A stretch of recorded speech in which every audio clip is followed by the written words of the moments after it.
Here who is here a fair amount once a week, but he's here on a Thursday instead. It's Brian from the Lido Theatre. Actually, this time it's just Brian, right? Just Brian the guy, Brian the man, the I gotta vocal adjust my camera guy. now.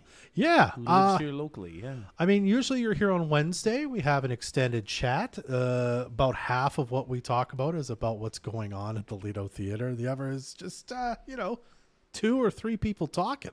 Yeah. That's a lot of fun. And aside from a year, was it even 2 years? We're in the kind of during COVID where we didn't see each other very much. It's been a mainstay of this morning show. And even before that with, Michelle, if I remember right, Yeah, who Michelle used to Whitmer work with Lindley, you. yeah. So Yeah. we've long had an association with That's the right. Lido Theatre, as have you. Well, and it's right from day one of the inception of the Moose. I knew both of the founding fathers Yeah. of it, Russ and Carrie Mann and Russ Wag. It's been a long time. You guys are 20 years old now, right? That's right. Yeah. And you've owned the Lido for 15, I think. I go years. 18. Oh, okay. My apologies. So Hey, that's okay. Well, 2 years of COVID, if you take that off there. fair enough. Who wanted to own a theater during COVID? Not this guy. We'll do this very quick, just in case somebody doesn't know the Lido Theatre in town. Maybe they're brand new and hearing your voice for the first time. Tell us a bit about the Lido Theatre. What do you do there, Brian? Well, the Lido has been, when a person grows up and they go to the movie theater, they never want to be the guy that owns the movie theater. They want to be the star that they see or the the person that they're watching. Want to be in the movie that they're showing. The fireman or the movie star.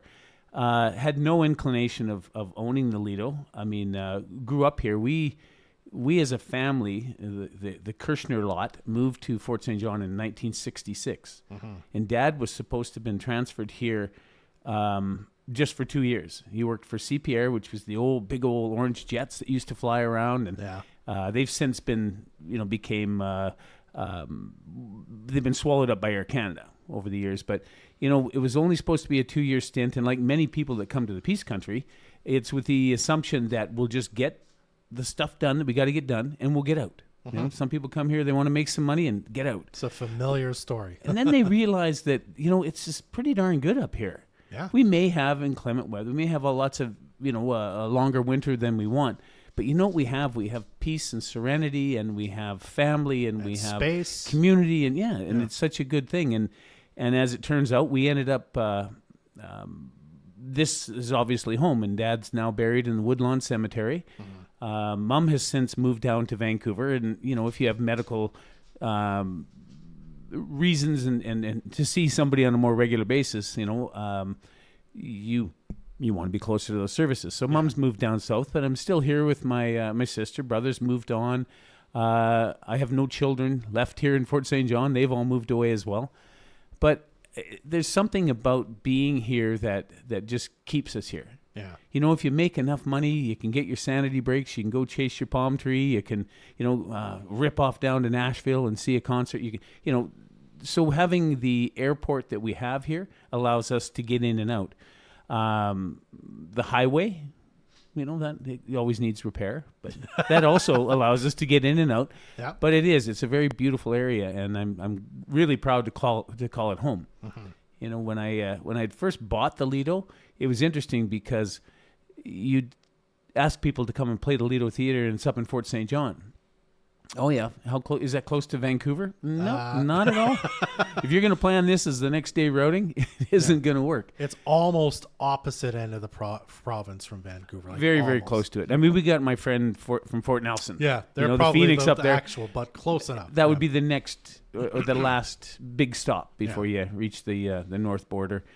But, growing up in Fort St. John through all my elementary years and that, I've lived here all with the exception of 2 years. 1 year I lived down in North Vancouver, thought I'd give it a run and see if I liked it, worked for the TD Bank. No, that's not for this guy. There was people that want you to do stuff when they ask you to do it. And it's like, what? Like when you mentioned your childhood already, Brian, and I assume like back then, of course, the Lido Theatre was a movie theater. Like you went and saw movies there. But, child Brian, were you thinking, I maybe would like to own a business one day? Or was there something else you had, other ambitions you sort of had? I think you sort of mentioned maybe you were thinking about being a performer or something along those lines. Not really. I mean, I dabbled into, I used to like to play chess. Yeah. And in grade 7, I won chess at Owen Holland School. As a kid growing up, the only thing you really aspire to, I think, is to get that thing. To, and we didn't have a lot of video games back then. We used to, sports was everything. Yeah. So in growing up in Fort St. John, you played hockey. Yeah. And you played baseball, and you did stuff outside. There wasn't a lot of inside stuff being done. Mom was always part of the theater group. So, we would go there, and we used to have buckets of caramels, and during the break, we'd throw out caramels to all the kids. It was kind of like a parade.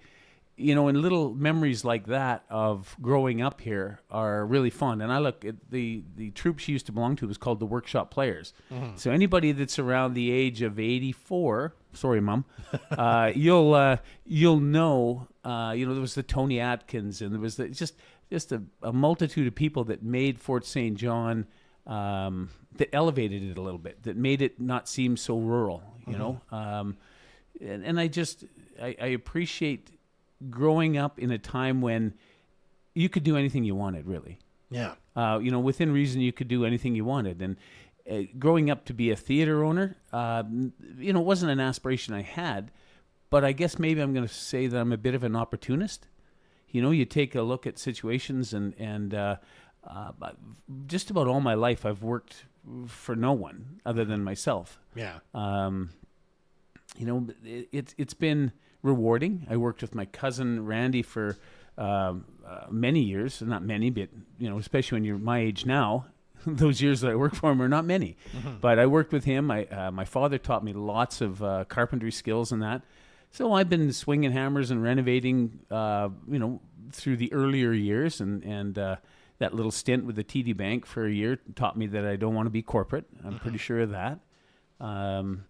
Moving back to Fort St. John, Mom and Dad had bought a shoe store, which used to be called Gay Shoes. Okay. And they bought that in 1978 or 79, kind of when things were really peaking around the Peace Country as far as business development. So you came and went and have come back. Is that what I'm picking up Yeah, on? only that year of 19. So moved here in 66. Yeah, left in 79, returned in 80. And your parents had bought the shoe store. Yeah, had bought the shoe store. And then this Trudeau fella, senior, had brought in this energy policy. Was going to help. It's going to be great. And it just totally turned the entire oil economy upside down, and everything came to a halt. And so it was a tough time because you had a retail store full of inventory, and nobody had any money. And interest rates were double digits, and you can go on and on. And it was not a great time. Now it's just a little blip in the radar, as any financial planner will tell you. Oh, that was it's a long game. But I was living in Vancouver, North Vancouver, with my brother Ken, in North Van, and trying that TD Tower branch. And I remember Dad had asked me if I would like to, or if I'd be interested in moving back and owning a percentage of the shoe store, and running it. It was just hard on Mom and Dad both. Yeah. So I came back and I had ran the store. It's kind of like, I said, okay, well, like when they bought it, they changed it from Gay Shoes to Instep Shoes. And many of the people out there in Fort St. John will remember it. I mean, I see these young adults now coming up, and those are the ones that I fit with their first walking shoes and stuff. It was that kind of shoe. I was the shoe guy. Where was the store located for newer people to town? Originally, it was in where Money Mart is, right across from the open lot now. Okay. Kind of whole wheat and honey. Yep. Right by the alley there. And then it moved over when the TD Bank moved out. It moved over to that corner of the Fort Hotel, which is now gone as well. And then Leo Budnick bought the Fort Hotel, and he wanted to open up a lounge in there. But I had a lease. You can't move me out. Well, anybody who knows Leo Budnick out there, Leo does what Leo wants. So we agreed that we would relocate the shoe store from the corner of 100th and 100th. We moved it to what is now just on the corner of 100th and 101st, which is the clothing store on the corner here. Okay. And we were there for the last 8 or 9 years of the shoe store being in existence. It gave me an opportunity to work really closely with my dad and my mother as well, but more so with Dad. We would go to buying shows and things like that. We'd drink too many rum and cokes, and we'd buy shoes. We were shoe buyers. A lot of fun times. Dad got cancer, and unfortunately he passed away in '96. And that was a time in my life that I decided, it's time for me to make a change as well. So we, rather than sell the shoe store, we just sold it out, sold the inventory, closed the doors. And that was the end of Instep Shoes. And at that point, I was being solicited by Great West Life.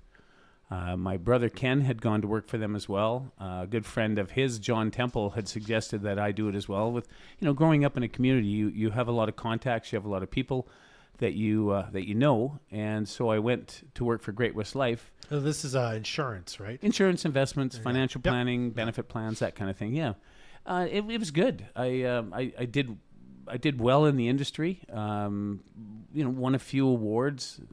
It's not about the awards, but it's about the people. But I was recognized for doing what I did. Ran that for basically 15 years, of which there was a crossover between the timeline. In 2002, the Lido had closed up.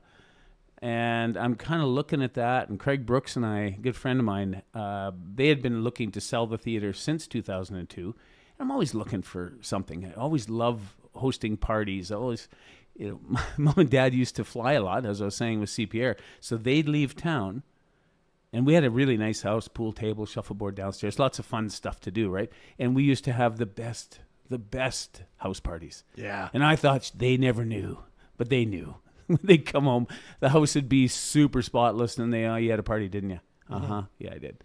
We had Simon Chaos, actually, back when the boys, just before they hit the road, they actually set up a full band in the backyard of our house. And there's 150 kids running all over hell. Yeah. I remember Gary and Annette Reeder, they were neighbors in the back, and they would be out there listening to the music, and just a lot of fun. So when I'm standing there and Craig's looking at selling the Lido, and I thought, geez, I went to a Glass Tiger Honeymoon Suite concert.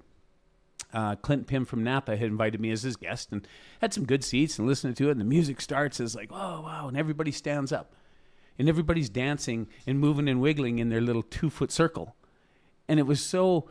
The music took us right back to when we were doing stuff that we maybe shouldn't have been doing, but we were having fun growing up in those years of when those bands were iconic. And I thought, wouldn't it be great to have something somewhere between the Cultural Center, which is a soft seat theater, watch the performance, and the good old Frontier, rip and roar until 2 a.m., halfway between the theater and sort of a bar or lounge sort of situation. And in this situation, it was both ideologically and geographically located, because we were really in between, right in the middle. Yeah. And I remember standing up there and looking at it and getting a vision that saying, this could be really good. This could be awesome. And as it's turned over the last 17.3 years, it's been a real fun journey to get it to a point that the city of Fort St. John loves it. We've been able to touch on so many different avenues that people like coming there. We were talking a bit about this yesterday, but just that 8-year-old birthday party with those little, kids that idolize musicians of any sort. But in this place, I can make experiences. I can make memories and stuff, and I look back at the memories that I have as a kid growing up here, and there's some really good ones. There's some bad ones too. Things that we shouldn't have been doing. We did, but for the most part, it's been a really, really great town to grow up in, and to see it come from boardwalks to cement, sometimes uneven and sometimes unweeded. grass growing out of our downtown sidewalks and stuff. But I got to say, when I travel anywhere in the world, my wife and I go to Mexico quite a bit and rescue dogs and things. I'm proud to say where I come from. People always go, "Where's that?" That's okay. I'll tell them where it is, and I'll tell them why we love it, and that's with a margarita in the hand in the pool. Absolutely. Just have conversation with people. And I think that's one of the beautiful things. It's so easy with you. We just jim jam back and forth, and Katerina and others that come in to the theater. It's nice to see from both the patron side and from someone running an event and from the entertainers themselves that, what are we doing right? What are we doing wrong? How can it be better? I can't wait to pass the torch to the next owner of the Lido. I know everybody feels like, oh my God, it's so scary. Well, part of the thing is we do more than just the Lido at the Lido. Yeah. I mean, Cindy and I have different business the business things that we do in the community, and those are also, head offices at the Lido, because that's, just the easiest place to do everything. Yeah. But it is it's a very, very rewarding thing to own. And I feel over the years, John Yap, the Ministry of Housing, Social Development, that kind of thing, had done a review with different licensees in the province of British Columbia, liquor licensees. And I remember him going through, and we've always been that person that nobody really knows. Are we a bar? Are we a restaurant? What the heck are we? And, cutting through bureaucracy, sometimes I never did things right. I would just do things and then say, well, sorry, I didn't know that. But sometimes you do know these things, but you just need to push forward in order to make change. And I remember John Yap coming up, and Pat Pym was our MLA at that time. And so he invited all the bar owners to a sit down with John Yap, minister in charge of liquor licensing. And then he invited all the restaurant owners to sit down. And those are two different forums. And then it was John Yap, because I'd been on their radar quite a bit, trying to make change and being fined and penalized for things that I should have looked differently at. But they had forgotten to invite me. And so John Yap had asked, well, where's this Lido guy? Where's the... oh, no, I forgot. So his assistant had phoned me right away. Best thing that could have happened. Because between the bar owners and the restaurant owners, they already had their meetings. Mm-hmm. So it was just me, and the MLA, and the 5 or 6 ministers that are all traveling through. And we had a great conversation for an hour and a half, 2 hours. And at the end of that, in his document that he printed, he had stated in there that he wished that all liquor licensees in the province of British Columbia operated their businesses like we do at the Lido, which was really, it was an uplifting thing for me that we were doing something right. Yeah. And the beauty of it is we're only open when we're open. And everybody that goes there knows that they're going there. Comedy show? Sure. Going to see the Kentucky Headhunters? You betcha. But what's the reason they're going there is all the same. Sometimes when you get bars and things like that, there's someone having an anniversary, and someone having a stag, and someone just wanting to shoot pool, and someone wanting to watch the Raptors, and it's a melting pot of different ideas and different things that they want outcomes of their evening. Mm-hmm. And if you can get people together all on the same page, it's so much easier to have an enjoyable evening. So I kind of put it back on you. What is it about Fort St. John that you like? I know they said, hey, we will hire you. And you said, hey, I'll do that. But coming here, what makes it good for you, Dub? I mean, I really liked the art scene when I discovered that it was there, which includes the Lido and the Cultural Center and the Theater Society and local music. And I've seen a lot of that at the Lido Theatre in the 6 years I've been here. So it's an institution, and you're an institution, Brian. What can I say? We're way past our time. Oh, there's time limits to this stuff? I do want to say we're quickly, always past our time.